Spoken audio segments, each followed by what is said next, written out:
তো সব ধরনের মশলা দেওয়া শেষ, এখন মাখাইয়া ফেলবো। সুন্দর করে মাখাইতে হবে।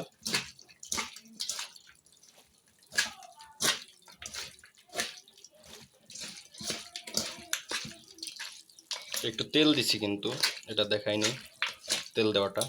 তো এটা মাখানো শেষ, এখন এটা মাখাবো চিকেন ফ্রাইডটা। তো চলেন।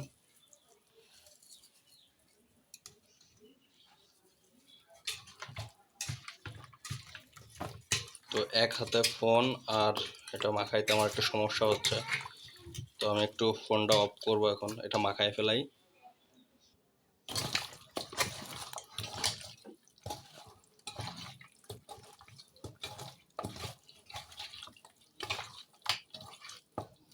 তো এটা মাখানো শেষ, এখন এটা ধুয়ে দেবো।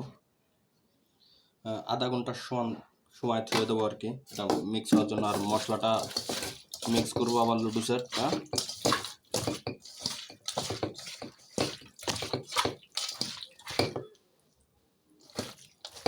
তো এটাও হয়ে গেছে, এটাও কিছু সময় রেখে দেবো যাতে মশলাটা ভিতরে ঢুকে।